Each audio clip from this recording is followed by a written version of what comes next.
Start करते हैं नया चैप्टर एंड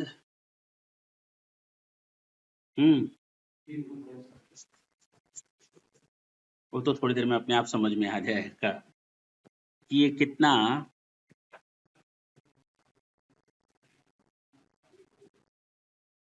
अब इसी बात से अंदाजा लगा सकते हो कि अगर मैं इस चैप्टर को आप लोगों के हवाले कर दूं और कह दूं पढ़ लो,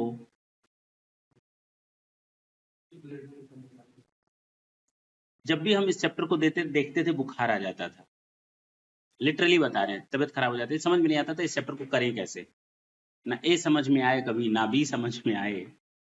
जितने लोगों के पास गए, चूंकि टीचर्स अवेलेबल नहीं थे उस समय सिटी में, तो जितने लोग पास जाते थे छोड़ दो, क्या करोगे इसको, या समझाने में इनकैपेबिलिटी हो, क्लियर कट अंडरस्टैंडिंग ना हो।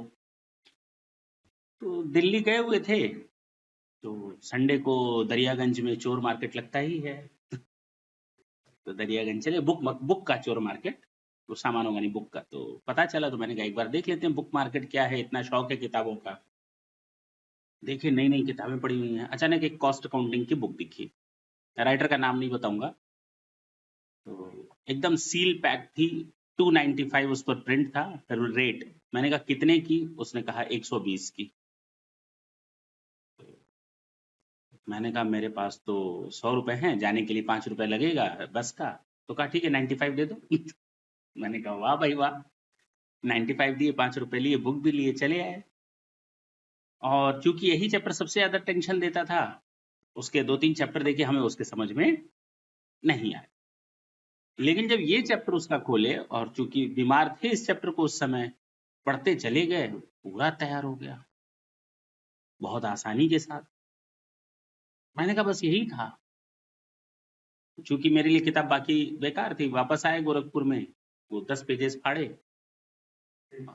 चूंकि नया नया बुक था, दुकानदार के पास गए, मैंने कहा ले लो, 150 रुपए में खरीद लिया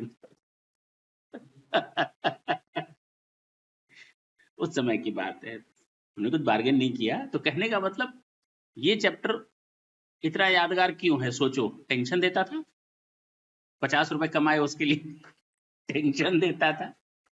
है क्या इसमें, बेसिकली हम लोग पढ़ने जा रहे हैं integrated accounting and non integrated cost accounting. Integrated का मतलब होता है किसी चीज को एक कर देना, नॉन इंटीग्रेटेड का मतलब अलग अलग रखना। इसको हम हिंदी में कहते हैं एकीकृत और गैर एकीकृत, यानी किसी चीज को एकीकृत करना यानी इंटीग्रेट करना, और नॉन इंटीग्रेट का मतलब अलग अलग करना। तो हम लोग क्या सीखेंगे, हम लोग चूंकि फाइनेंशियल अकाउंटिंग सीख चुके हैं, और मैंने जब कॉस्ट अकाउंटिंग पढ़ाना स्टार्ट किया था, तो मैंने आप लोगों को ये बोला था कि कॉस्ट में भी अकाउंटिंग होती है, तभी इसका नाम कॉस्ट अकाउंटिंग है, याद आया होगा। कॉस्ट अकाउंटिंग, कॉस्ट अकाउंटेंसी और कॉस्टिंग में फर्क बताया था फर्स्ट लेक्चर में। तो यहाँ कॉस्ट अकाउंटिंग हम लोग सीखने जा रहे हैं, यानी this is the first lecture when you will start to learn how to pass the journal entry and maintain the proper books of account. This is the first time. सोचो, तो sir जो आज तक हम लोग डेबिट और credit पढ़ते आए थे, क्या वो यूज होगा यहाँ पे? अकाउंटिंग का मतलब आप ऐसा बोलना चाह रहे हैं, डेबिट और क्रेडिट यूज होगा? हाँ अकाउंटिंग का मतलब ही होता है डेबिट और क्रेडिट। तो यहाँ पर हम लोग डेबिट और क्रेडिट करने जा रहे हैं। आखिर पर्पस क्या है, और एकीकृत यानी कि इंटीग्रेटेड और गैर एकीकृत यानी नॉन इंटीग्रेटेड का पर्पस क्या है, दो क्यों। पहले तो ये समझ लेते हैं, क्या कॉस्टिंग में हमको बुक्स ऑफ अकाउंट बनानी चाहिए? क्या कैलकुलेशन करने से only by knowing the cost of the product is sufficient? You don't want to record all those cost in your books of account? Is it not important? है ना, कि अगर हम अपनी कॉस्ट का कैलकुलेशन कर चुके हैं, तो हम क्यों ना उस कैलकुलेटेड पोर्शन को अपनी बुक्स ऑफ अकाउंट में रख दें, ताकि कॉस्ट अकाउंटिंग के प्रॉफिट फैक्टर को जान सके। अगर याद हो तो फर्स्ट लेक्चर में मैंने आपको ऑब्जेक्टिव्स ऑफ कॉस्ट अकाउंटिंग बताया था। पहला objective to know the cost, दूसरा बताया था to determine the selling price, और तीसरा बताया था सेल्स प्राइस तय करना, प्रॉफिट निकालना कॉस्टिंग के हिसाब से। फोर्थ बताया था cost control and cost reduction, और फिफ्थ बताया था डिसीजन मेकिंग प्रोसेस, याद होगा तो ये मैंने ऑब्जेक्टिव आपको फर्स्ट चैप्टर में पढ़ाए थे। तो उसमें से एक ये है कि हम इसकी प्रॉफिट लॉस निकालना है। कि कॉस्टिंग के हिसाब से प्रॉफिट या लॉस क्या होगा। तो हम लोग को अकाउंट्स मेंटेन करना सीखना पड़ेगा। ठीक, ये तो तय हो गया। अब सर हम लोग दो अकाउंट्स रखेंगे क्या? फाइनेंशियल अकाउंटिंग अलग रखेंगे और कॉस्ट अकाउंटिंग अलग रखेंगे क्या? तो पहले तो ये समझ लो कि जो ब्रांचेस होती हैं अकाउंटिंग की वो 3 होती हैं। कितनी होती हैं मालूम है? नहीं मालूम है? 11th के फर्स्ट चैप्टर में यही होता है। देखो, ब्रांचेस ऑफ अकाउंटिंग, फर्स्ट होता है आपका फाइनेंशियल अकाउंटिंग। अच्छा सर ये तो मालूम है। दूसरा होता है कॉस्ट अकाउंटिंग। अच्छा सर ये भी मालूम है। हाँ, तीसरा होता है मैनेजमेंट अकाउंटिंग। याद आ गया होगा। ये 3 ब्रांचेस होती हैं। तो हम लोगों ने आज तक इससे अपने आप को अवेयर किया है अकाउंटिंग के पॉइंट ऑफ व्यू से। अब हम इसके पॉइंट ऑफ व्यू से बात करेंगे, ठीक है ना। और मैनेजमेंट अकाउंटिंग बेसिकली ये इन दोनों के बाद ही होता है, या कह सकते हैं मैनेजमेंट अकाउंटिंग के ये सब क्लासेस हैं, financial accounting and cost accounting. Management accounting के लिए इन दोनों का होना जरूरी है टू टेक डिसीजंस। ये एक्सटर्नल यूजेस के लिए होता है और ये इंटरनल यूजेस के लिए होता है। मैनेजमेंट यूज करता है, इसमें अकाउंटिंग होती है। इसमें जरूरी नहीं अकाउंटिंग हो, इसमें अकाउंटिंग का हेल्प लेकर के डिसीजन लिया जाता है, रिपोर्ट्स वगैरह फलन। अभी हम लोग इसके पीछे नहीं पड़ रहे फिलहाल, लेटेड भी क्लियर हुआ।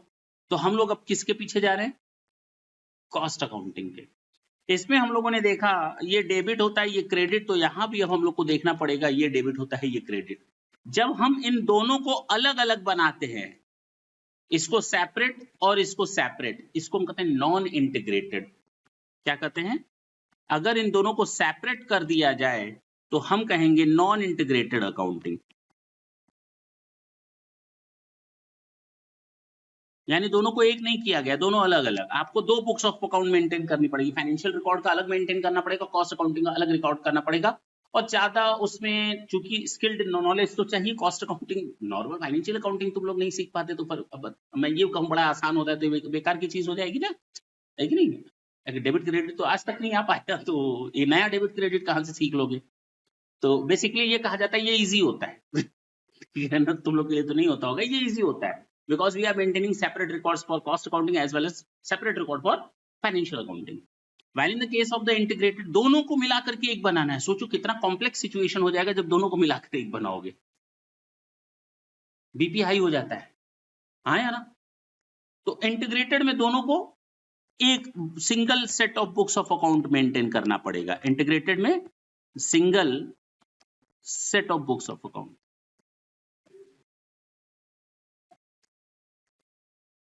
इसमें ज्यादा एक्सपर्टीज की जरूरत होगी। वैसे तुम लोग को तो इसमें ज्यादा एक्सपर्टीज की जरूरत पड़ेगी।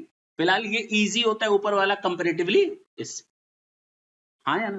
तो हम लोग देखेंगे हमारे लिए तो बहुत आसान होता है। हम लोग ऐसा देखेंगे कि कुछ है ही नहीं इस चैप्टर में। देखना चाहते हो?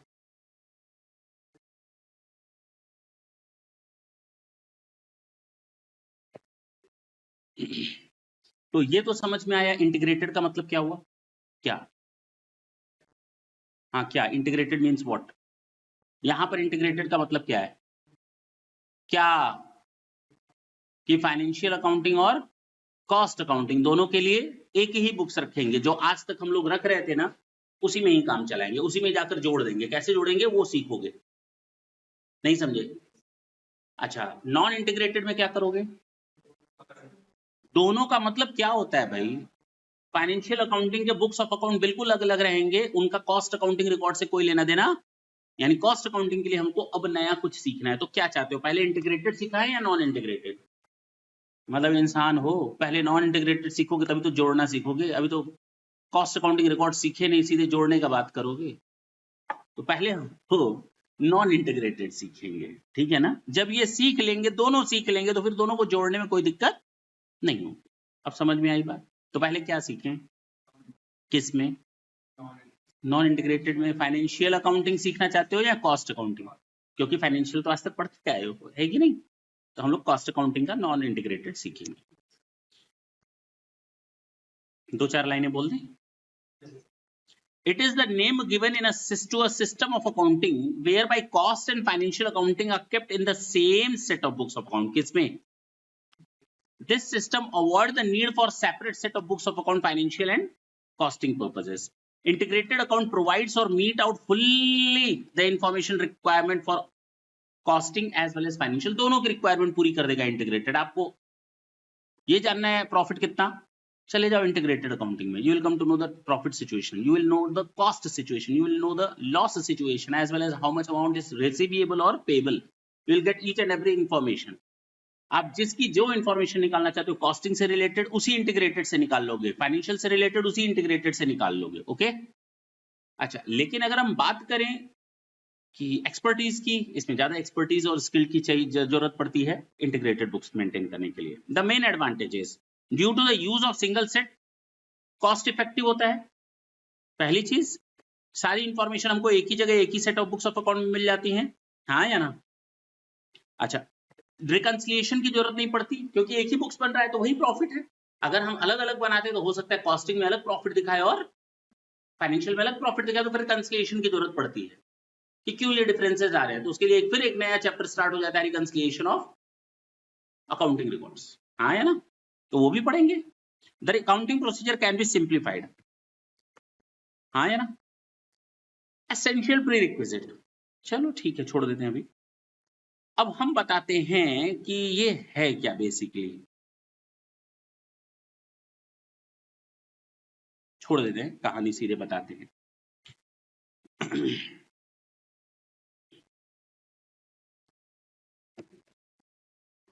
शुरू करें.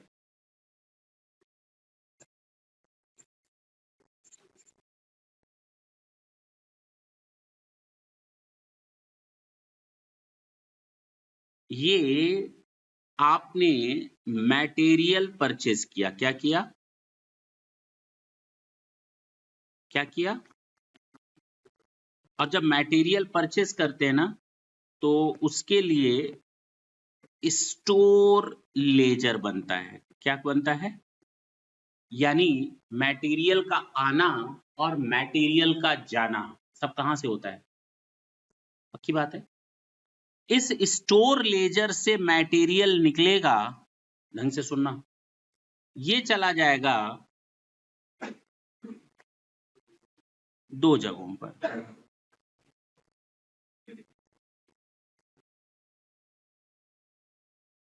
एक होगा डायरेक्ट मटेरियल, एक होगा हाँ या ना? जो डायरेक्ट मटेरियल होगा, सुनना ढंग से, मेरे पास स्टोर रूम में मटेरियल रखा हुआ है, वहां से मैंने मटेरियल निकाला, क्या करेंगे?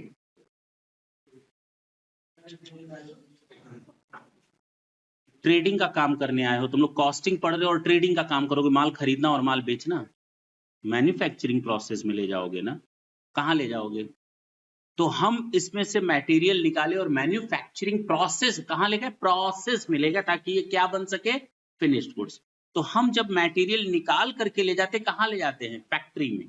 तो हम WIP कंट्रोल, WIP अकाउंट्स बनाते हैं, यानी जहां पर सामान WIP में आ गया, रॉ मटेरियल नहीं रहा, अब क्या आ गया? अच्छा, और कुछ मटेरियल ऐसा हो सकता है जो हम सीधे इनडायरेक्ट मटेरियल यूज करते हैं. क्या यूज करते हैं? तो ये सीधे प्रोडक्शन ओवरहेड माना जाता है. फिलहाल अभी इसको हम मारते हैं गोली, काहे के लिए इतनी बीमारी लोगे, ठीक है ना? मटेरियल निकाला और कहाँ ले गए? WIP में. WIP में. अब WIP में केवल ये नहीं जाएगा, केवल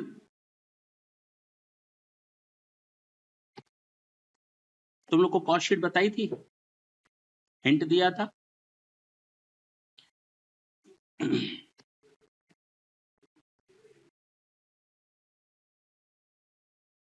इधर क्या लिखते हैं सबसे पहले?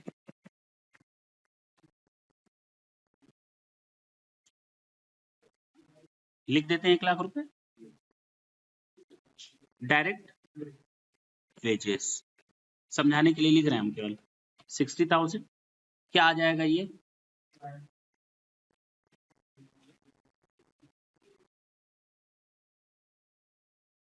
इसमें क्या जोड़ दोगे?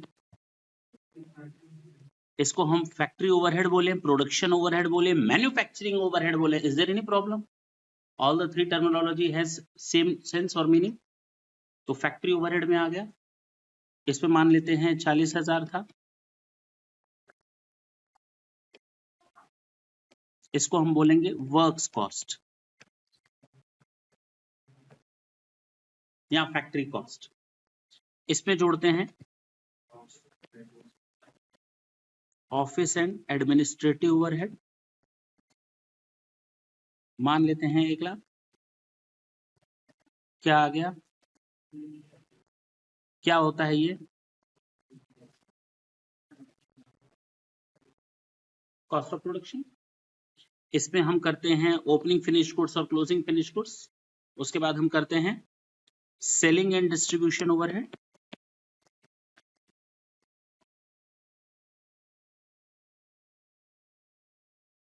कितना हो जाएगा ये,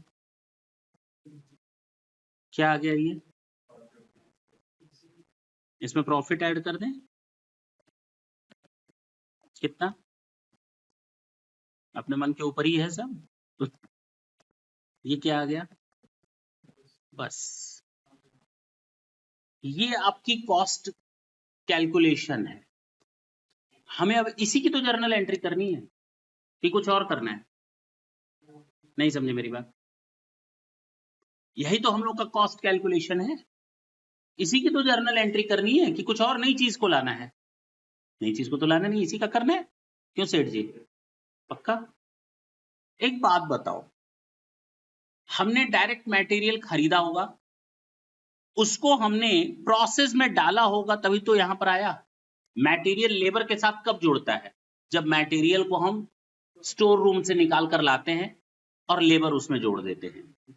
तो पहले मटेरियल खरीदा होगा और रखा होगा। तो हम पहली एंट्री करते हैं डायरेक्ट मटेरियल परचेस, एक एक करके चलिए।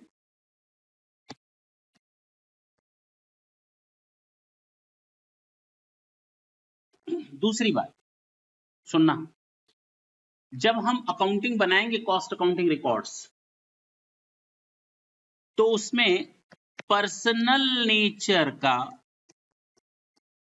और रियल नेचर का कोई अकाउंट नहीं ओपन होगा। इन दोनों को अब हम एक ही नाम से जानेंगे, cost ledger control account. Cost ledger यानी हमको केवल अब cost ledger control account open करना है प्लस नॉमिनल अकाउंट ओपन करने हैं। मेरी बात समझ में आई? यानी अगर ये दो अकाउंट खुल गए तो हमारा समझ लो चैप्टर खत्म। अरे बहुत आसान है, जहां जहां हम लोग पर्सनल अकाउंट खोलते थे ना, डेटर्स अकाउंट, उसकी जगह हम क्या लिखेंगे, क्रेडिटर्स अकाउंट क्या लिखेंगे, कैश अकाउंट क्या लिखेंगे, बैंक अकाउंट क्या लिखेंगे, कॉस्ट लेजर कंट्रोल। अरे कितना आसान है नहीं? अरे हाँ या ना, सोचो, जहां जहां हम लोग कैश लिखते हैं, बैंक लिखते हैं, डेटर्स लिखते हैं, क्रेडिटर्स लिखने हैं, now it is of no use to show these accounts, instead of showing all these account try to mention on the single account what, cost ledger control account. पक्की बात? और बाकी जो नॉमिनल अकाउंट ओपन करते हो उसको थोड़ा नया नाम दे देंगे। जैसे अब तक हम मटेरियल परचेस करते तो एंट्री करते थे मटेरियल, चलो कर देते हैं, हमने 1 लाख रुपए का मान लो 1.5 लाख रुपए का मटेरियल खरीदा, कितने का, तो हमने एंट्री की परचेस अकाउंट डेबिट, तो कैश करते हैं ना, तो परचेस की जगह क्या लिखेंगे, स्टोर लेजर। क्या लिखेंगे, स्टोर लेजर कंट्रोल अकाउंट। उड़ी बाबा, कौन सा बाबा, 2, कैश नहीं लिखेंगे, कैश की जगह क्या लिखेंगे, और अगर उधार माल होता तो 2 क्रेडिटर्स नहीं लिखते। हाँ, तो दोनों केस में चाहे नगद खरीदो चाहे उधार खरीदो, दोनों की एंट्री सेम है, कॉस्ट लेजर कंट्रोल अकाउंट। कितने रुपए से, अच्छा 1.5 लाख, ठीक। सामान खरीदा कितने का, अब समझ में आई बात? नहीं आया, पहली एंट्री नहीं आई होगी, नहीं आई होगी, आई? अच्छा, अब हमारे पास स्टोर लेजर कंट्रोल अकाउंट खुल गया, यानी उसमें मटेरियल आकर रख गया। इसमें से हम 1 लाख रुपए का मटेरियल उठाकर कहां फेंक रहे हैं, प्रोडक्शन में डायरेक्ट मटेरियल की तरह। तो स्टोर लेजर से निकला तो to store ledger control account. अरे बोलो ना, कितने रुपए का मटेरियल निकल गया, और ये जा करके ऐड किस में हो गया, WIP में। किसमें, फैक्ट्री में, प्रोसेस में आ गया। तो हम एंट्री करेंगे WIP कंट्रोल अकाउंट डेबिट। ये भी समझ में आ गया, यानी हमने स्टोर को कम कर दिया, किसको बढ़ा दिया, WIP को। स्टोर कम हो गया और किसको बढ़ा दिया, WIP को बढ़ गया। अच्छा, WIP में केवल मटेरियल लगता है क्या, हाँ लेबर भी लगता है कि नहीं। अब लेबर हमने जब खर्च किया होगा तो एंट्री क्या होगी, वेजेस कंट्रोल अकाउंट डेबिट। हाँ, टू कैश लिखें, बैंक लिखें, कॉस्ट लेजर का, कैश गया या उधार जो भी हो, आउटस्टैंडिंग नहीं लिखेंगे, टू कॉस्ट लेजर कंट्रोल। अब तो समझ में आ रहा होगा। कितने रुपए का था, 60,000। अब हमें मालूम है कि हमारे पास ये वेजेस जो है कहां चला जाएगा, मटेरियल के साथ जुड़ जाएगा, और मटेरियल कहां गया है, फैक्ट्री में, WIP में। तो ये वेजेस भी कहां जाएगा, तो ट्रांसफर कर दो ना WIP में, दोनों जुड़ जाएंगे। तो हमारा ये वेजेस खत्म हो जाएगा, टू वेजेस कंट्रोल अकाउंट।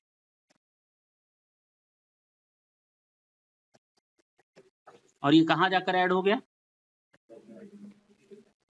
अब देखो ढंग से सुनते जाना, कितनी सही बात है। पहले मटेरियल बढ़ा, उसके बाद कम होकर कहां चला गया, WIP में। लेबर बढ़ा, कम होकर कहां चला गया। अब दो चीजें WIP में बढ़ गई, कौन कौन सी, मटेरियल और लेबर। यानी हमारे पास इस समय हाथ में जो है वो केवल ये दो चीजें हैं, हाँ या ना। इसके पहले जो लगा सब खत्म हो चुका, क्योंकि उसको निकाल करके WIP में लेंगे, उसको भी खत्म करके WIP में, यानी WIP बढ़ गया। और जो चीज बढ़ रही है वो डेबिट हो रही है, और जो चीज घट रही है वो क्रेडिट हो रही है। ये भी कॉमन सेंस वाली बात, हाँ या ना, नहीं समझे। तो अब बढ़ करके क्या आया हाथ में, WIP। WIP पे अब हमने इसके बाद फैक्ट्री में खर्च करते हैं, नहीं करते, इनडायरेक्ट एक्सपेंसेस करते हैं कि नहीं करते, नहीं करते भाई। ये तो कर लिया तुमने, ये और ये। अच्छा, अब इस खर्च को करो factory overhead control account debit, या production overhead control account debit, या manufacturing overhead control account debit, जो समझ में आए तुमको। कंफ्यूज मत होना वर्ड से। क्वेश्चन पढ़ोगे तो कभी लिखा रहेगा मैन्युफैक्चरिंग ओवरहेड, दूसरा क्वेश्चन पढ़ोगे तो लिखा रहेगा प्रोडक्शन ओवरहेड, तो कंफ्यूज होने की जरूरत नहीं है, सबका मतलब एक है। तो फैक्ट्री ओवरहेड हमने यूज किया है तो हम वही यूज कर रहे हैं। तो यहां लिखेंगे, पहले खर्चा हुआ होगा मेरा, तो factory overhead control account debit, cash कर दें तो कॉस्ट लेजर कंट्रोल अकाउंट। अब तो समझ में आ रहा है, कितना था, 40,000, तो 40,000 मैंने लिख दिया।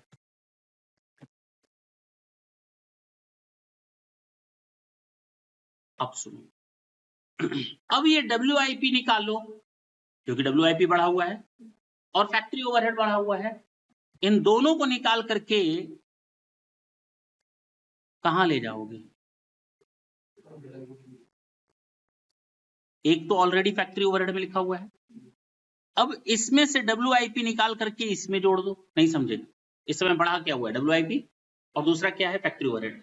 WIP से अब चीज निकल करके किस में आएगी, प्रोडक्शन ओवरहेड में। WIP को हटाओ, प्रोडक्शन को बढ़ाओ।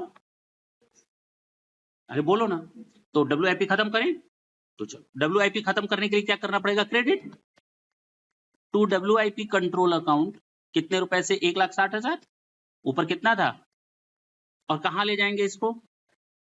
तो अब सब कुछ खत्म हो गया, क्या बचा अल्टीमेटली, केवल एक ही अकाउंट बचा है, फैक्ट्री ओवरहेड कंट्रोल अकाउंट। नहीं समझे, और वो कितने रुपए का बचा हुआ है, 2 लाख। कितने का बचा हुआ है, 2 लाख रुपए ये हुआ। नहीं समझे। अब फैक्ट्री ओवरहेड के बाद खर्च होता है तुम्हारा ऑफिस ओवरहेड, तो पहले खर्चा कर लो, office and administrative control account debit.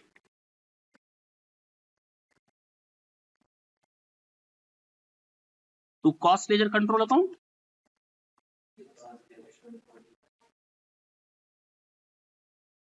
मान लेते हैं कितना दिया था इधर, 1 लाख। अब मेरे पास दो ही चीजें हैं, एक तो ऑफिस और फैक्ट्री ओवरहेड। अब ये दोनों मिलाकर कहां जाएंगे, ऑफिस कहां चला जाता है, कॉस्ट ऑफ प्रोडक्शन में, तो ये दोनों भी उठाकर कहां ट्रांसफर कर दे, यानी सबको मिलाकर फैक्ट्री ओवरहेड को ले जाओ कहां, कॉस्ट ऑफ प्रोडक्शन में, ऑफिस ओवरहेड को कहां ले जाओ, दोनों जुड़ जाएगा, सब जाकर क्या मिल जाएगा, कॉस्ट ऑफ प्रोडक्शन हो जाएगा, बाकी सब ऊपर वाला गायब। तो हम सबसे पहले cost of production control ledger control account debit to factory overhead,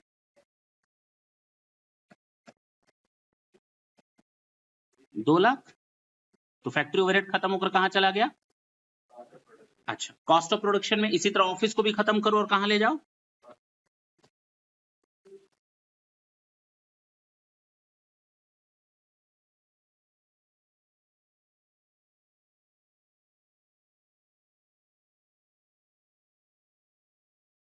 total कितना हो गया कॉस्ट ऑफ प्रोडक्शन में, कॉस्ट ऑफ प्रोडक्शन में टोटल कितना हो गया, 2 लाख और 1 लाख मिलाकर कितना हो गया।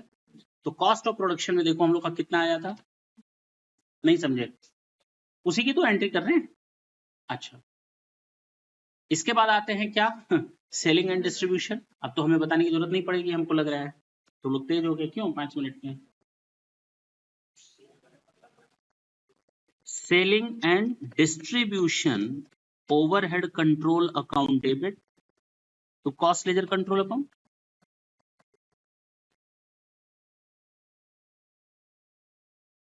कितना रुपया था, 50,000।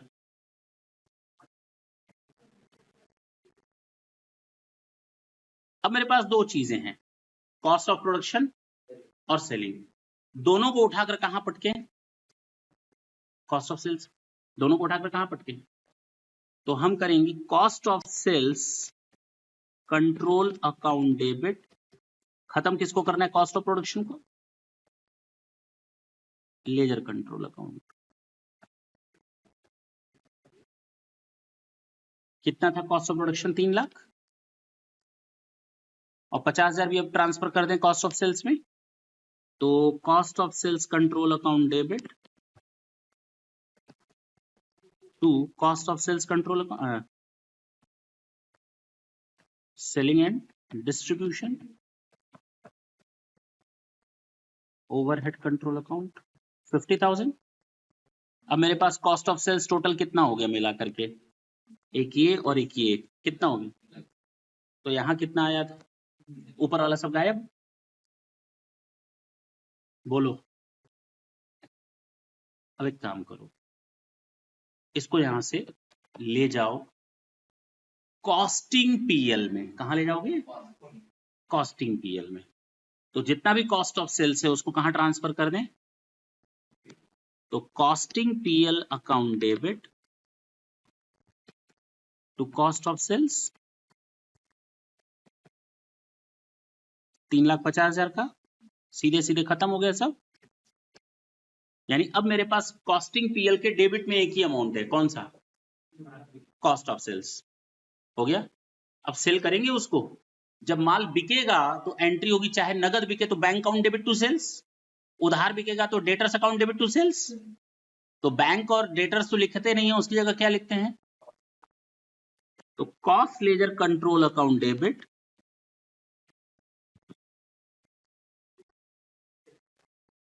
To costing PL account. कितने रुपए से, अपने आप बैलेंसिंग फिगर क्या हो जाएगी, नेट प्रॉफिट। आ तो गया, नहीं समझे, नहीं समझ में आई बात। और सोचो इसके लिए कितना तड़पना पड़ा होगा, और था कितना आसान, तुम लोग कोई भी बुक उठा लो ऐसे नहीं कहीं मिलेगा, उस किताब में भी ऐसे नहीं मिला था हमको, लेकिन उससे ये समझ में आया कि ये होता कैसे है, नहीं समझ में आई बात। और एक बार चीज सेट हो गई तो उसके बाद तो दिक्कत ही नहीं है। तो देखो ना कितनी सिंपल सी स्टोरी है कि आज तक जो कॉस्ट शीट सीखा उसी कॉस्ट शीट पर बनाया हुआ है, और कुछ नहीं करना है। इसमें अब कुछ चीजें ऐड होती चली जाएंगी, लेकिन बेस यही है। समझ लो 50% तुम लोग की प्रॉब्लम 70% खत्म हो चुकी है इस चैप्टर की।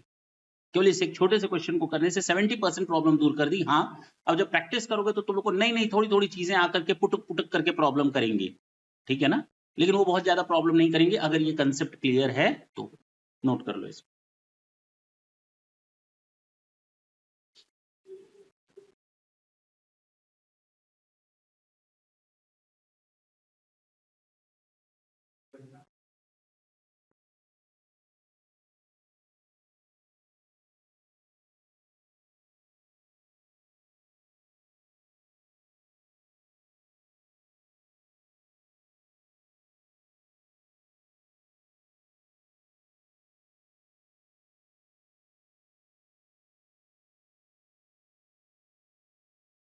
नहीं समझ में आया?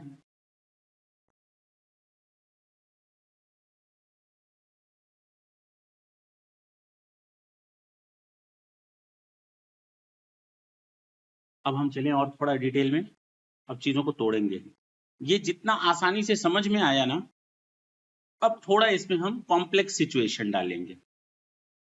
जरा देखो क्या, हम जब ट्रांसफर करते हैं ना, जैसे मैंने कहा WIP को उठाकर कितने ट्रांसफर कर दो फैक्ट्री में, तो तुम लोगों ने बड़ी आसानी से पूरा पैसा उठाया और ट्रांसफर कर दिया। ना ना ना, तुम लोगों ने pre determined overhead rate, recovery overhead, absorption rate overhead में पड़ा हुआ है।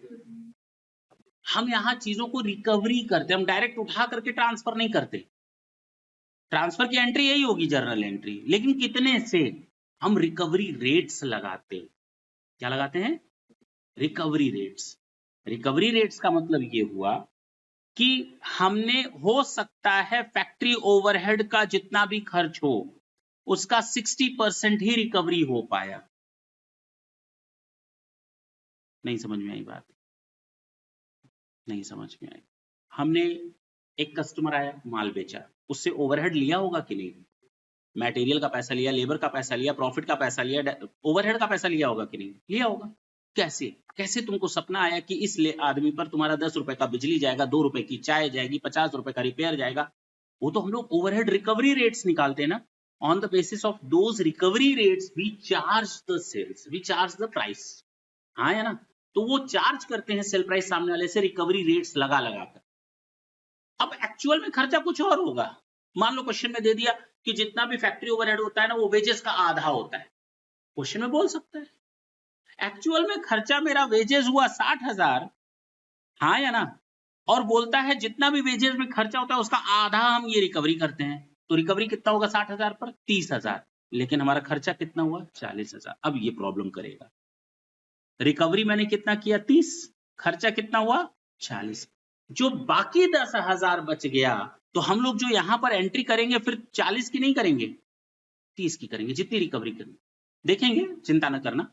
ये जो 10,000 मेरा अंडर रिकवर्ड है या ओवर रिकवर्ड है, मैंने क्या बोला? ये जो 10,000 मेरी ओवर रिकवरी है या अंडर रिकवरी है, उसका ट्रीटमेंट क्या करेंगे? और ये मैंने ओवरहेड चैप्टर में लास्ट सबसे बताया था।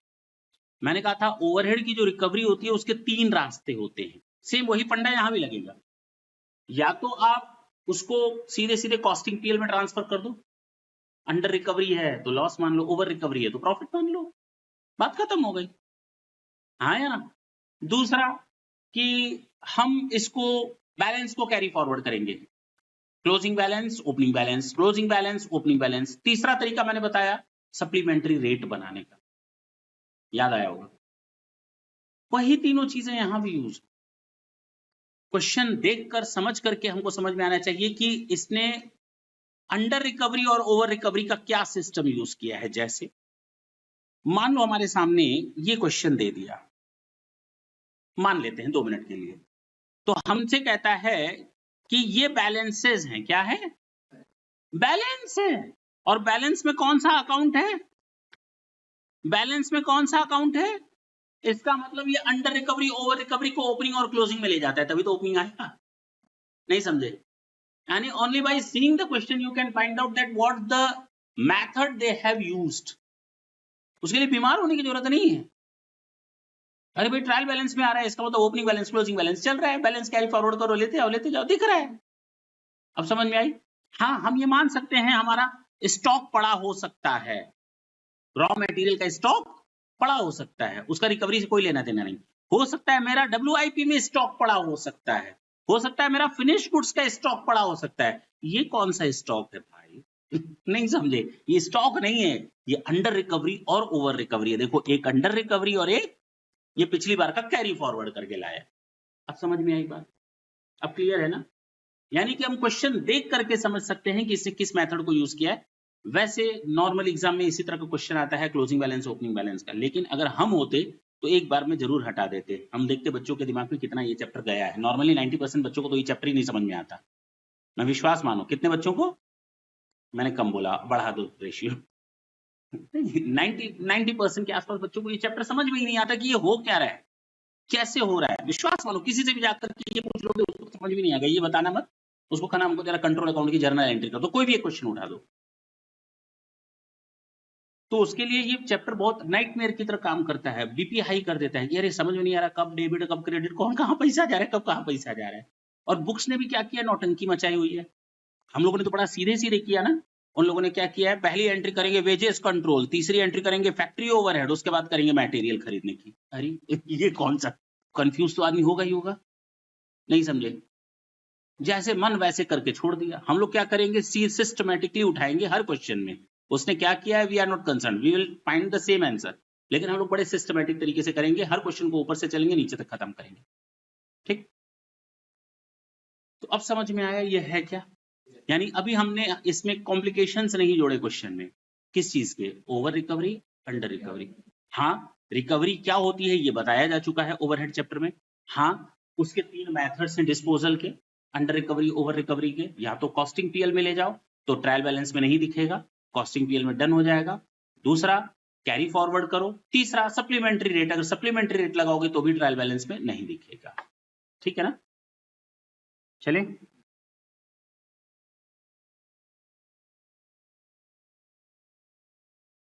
हम अब डायरेक्ट क्वेश्चन न बताकर आपको कुछ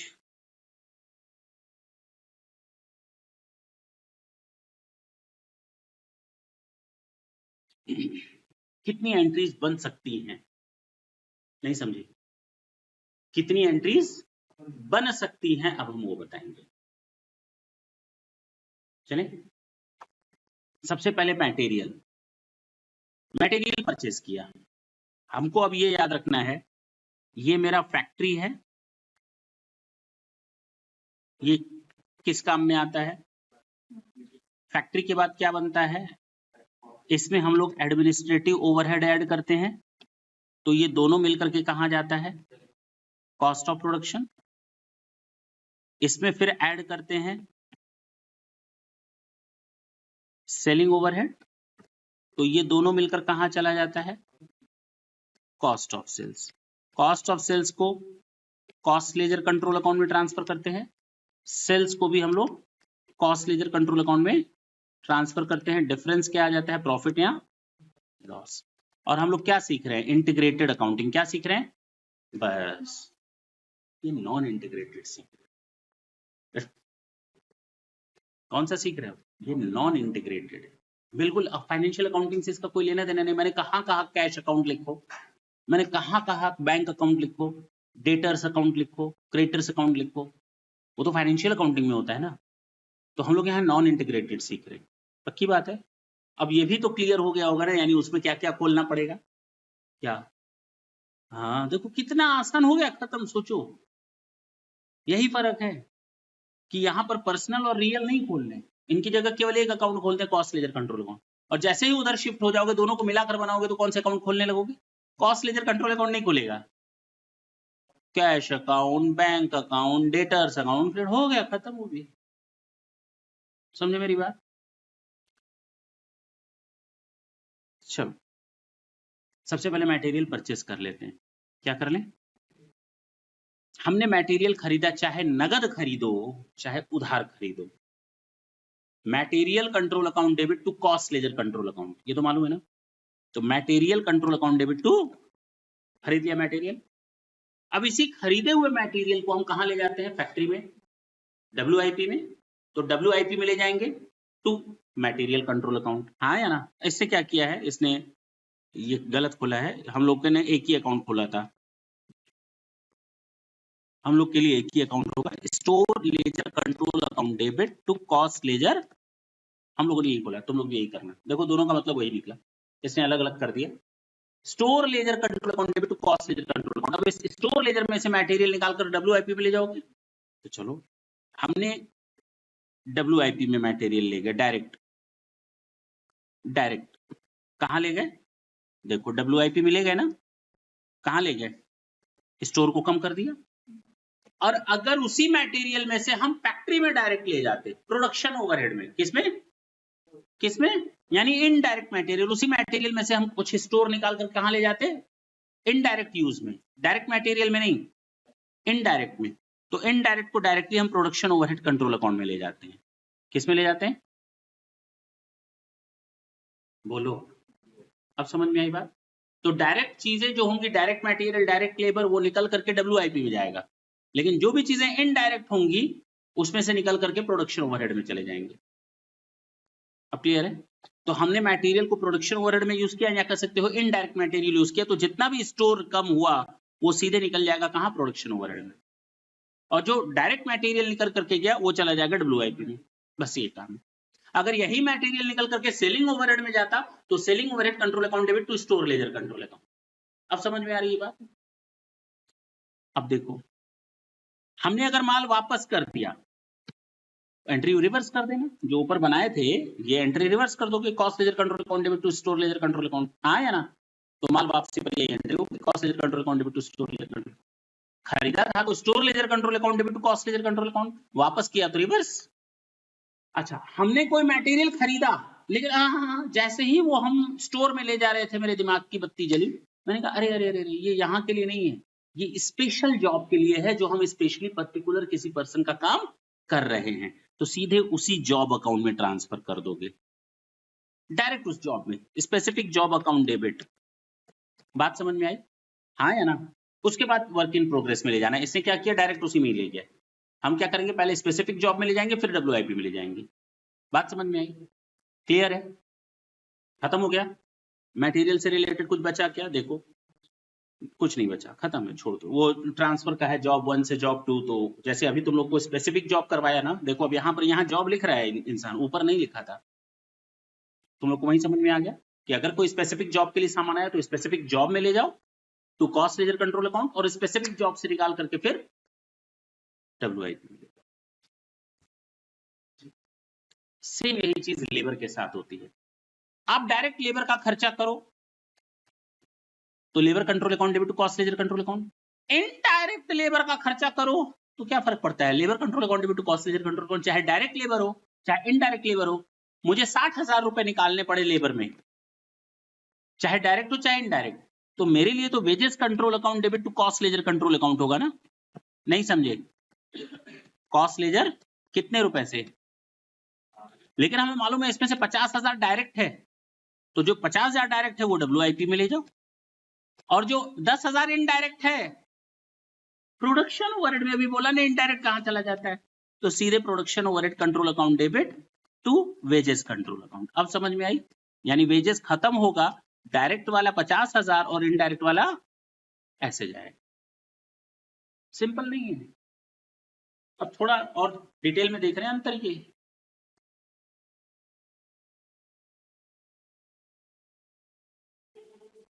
देखो, डायरेक्ट वेजेस का पेमेंट किया वही एंट्री, इनडायरेक्ट का पेमेंट किया वही एंट्री, दोनों की सेम एंट्री। लेकिन जब डायरेक्ट जाएगा तो ये WIP में जाएगा, इनडायरेक्ट जाएगा तो ये प्रोडक्शन ओवरहेड में जाएगा। तो देखो ये 700 प्रोडक्शन ओवरहेड में गया। अगर वही इनडायरेक्ट वेजेस जैसे मटेरियल निकाल करके हम कहां ले गए थे? एडमिनिस्ट्रेटिव ओवरहेड में। हो सकता है कुछ लेबर भी हमारा एडमिनिस्ट्रेटिव ओवरहेड में लगा हो तो उसको उसी ओवरहेड में ले जाना, administrative overhead control account debit to wages control account, wages में से निकाल करके। हाँ या ना? ये भी खत्म, ये भी खत्म। अब आते हैं ये क्या है? ये ओवरहेड एक्सपेंस। अगर जेब से ओवरहेड एक्सपेंसेस जाते हैं प्रोडक्शन ओवरहेड, तो production overhead account debit to cost ledger. Administrative overhead, तो administrative overhead control account debit to cost ledger. अगर सेलिंग ओवरहेड है तो selling overhead account debit to cost ledger control, ये सब वही है। अगर कैरिज इनवॉर्ड है, माल खरीदते समय खर्चा हुआ है तो प्रोडक्शन ओवरहेड में डायरेक्ट जाएगा, कॉमन सेंस की बात है। अब यहां से तुम लोग की कहानी शुरू होती है। इसने देखो सब एक चीज लिख दिया, प्रोडक्शन ओवरहेड रिकवर्ड, जो फैक्ट्री ओवरहेड था ना उसको रिकवर किया, खर्चा हुआ 1.5 लाख का, रिकवरी हुई 1,20,000 की। तो रिकवरी होने का मतलब खर्चा ले चुके हैं, रिकवरी का मतलब प्रोडक्शन ओवरहेड को कहां ले जाना, कॉस्ट ऑफ प्रोडक्शन में। प्रोडक्शन ओवरहेड को कहां ले जाना है, कॉस्ट ऑफ प्रोडक्शन में। रिकवरी का मतलब क्या होता है, प्रोडक्शन ओवरहेड को कहां ले जाओ, कॉस्ट ऑफ प्रोडक्शन में। रिकवरी का मतलब ये हुआ। तो हमने देखो प्रोडक्शन ओवरहेड चाहे वो WIP रहा हो, वही तो जोड़ा था। इधर आओ वापस, क्या किया था यहां पर जरा देखो, प्रोडक्शन ओवरहेड ये खर्चा हुआ था, प्रोडक्शन ओवरहेड रिकवर किया, तो दो चीजें रिकवर करके यहां ले गए थे। पहली चीज WIP को खत्म किया था, प्रोडक्शन ओवरहेड में ले गए थे। और जो फैक्ट्री ओवरहेड था, मैं फिर बोलूं, ये हटा देता हूं। पहला प्रोडक्शन ओवरहेड खर्च हुआ जेब से, मैंने एंट्री की, production overhead debit to cost ledger control account. ठीक, अब प्रोडक्शन ओवर रिकवर करेंगे, क्या करेंगे, वो दो चीजें रिकवर करेगा प्रोडक्शन ओवरहेड, एक तो WIP और ये खुद प्रोडक्शन ओवरहेड, दोनों मिला करके जाएगा हमारा कहां पर, अरे बोलो, WIP में टोटल, उसके बाद हम रिकवर करेंगे। ये रिकवरी ही है, नहीं समझ में आई। हमने यहां क्या किया था, रिकवरी नहीं की थी, हमने टोटल उठा करके ट्रांसफर कर दिया था। जो भी ऊपर WIP था वो टोटल देखो ना, 1 लाख ये WIP, 60,000 ये WIP, दोनों उठा करके हम कहां ट्रांसफर कर दिए थे, फैक्ट्री ओवरहेड में। अब बात समझ में आई। अब ऐसे पूरा ट्रांसफर नहीं होगा, रिकवर होगा। मैंने क्या कहा, ये पूरा ट्रांसफर कर दिया था, अब क्या होगा, रिकवर होगा। रिकवर कुछ कम होगा या रिकवर कुछ ज्यादा होगा, बस इतना सब। यहां तो हमने पूरा ऊपर वाला उठाया और 0 कर दिया, लेकिन प्रैक्टिकल में क्या होता है, कुछ कम या कुछ ज्यादा। तो हम यहाँ पर फैक्ट्री ओवरहेड जब रिकवर करते हैं या WIP में ले जाते हैं या WIP को ट्रांसफर करते हैं, रिकवरी करते हैं कॉस्ट ऑफ प्रोडक्शन में, तो या factory production overhead control account में, तो कुछ कम या कुछ ज्यादा होगा। रिकवरी का मतलब ये होता है। तो अगर कम रिकवरी करेंगे तो कम ले जाना, ज्यादा रिकवर होगा तो ज्यादा ले जाएंगे। अच्छा, WIP से डायरेक्ट प्रोडक्शन ओवरहेड में जाएगा या WIP से सीधे कॉस्ट ऑफ प्रोडक्शन में जाएगा। नॉर्मली WIP और फैक्ट्री प्रोडक्शन ओवरहेड दोनों जुड़ करके कॉस्ट ऑफ प्रोडक्शन में जाएंगे। कॉमन सेंस की बात, पक्की बात है ना। तो रिकवरी का मतलब चलो आएगा तो वो वहां पर भी बता ही देंगे, चिंता न करना, लेकिन ये रिकवर हुआ है। प्रोडक्शन ओवरहेड खत्म किया है हमने और उसको रिकवर कर लिया, हाँ या ना। अच्छा, एडमिनिस्ट्रेटिव ओवरहेड रिकवर किया, तो एडमिनिस्ट्रेटिव किस में होता है ओवरहेड, ऑफिस एंड डिस्ट्रीब्यूशन में। तो एडमिनिस्ट्रेटिव ओवरहेड खत्म किया और उसको रिकवर कर दिया फिनिश गुड्स में। अच्छा, सेलिंग एंड डिस्ट्रीब्यूशन को रिकवर किया, तो सेलिंग एंड डिस्ट्रीब्यूशन खत्म किया और उसको किस में ले गए, कॉस्ट ऑफ सेल्स में।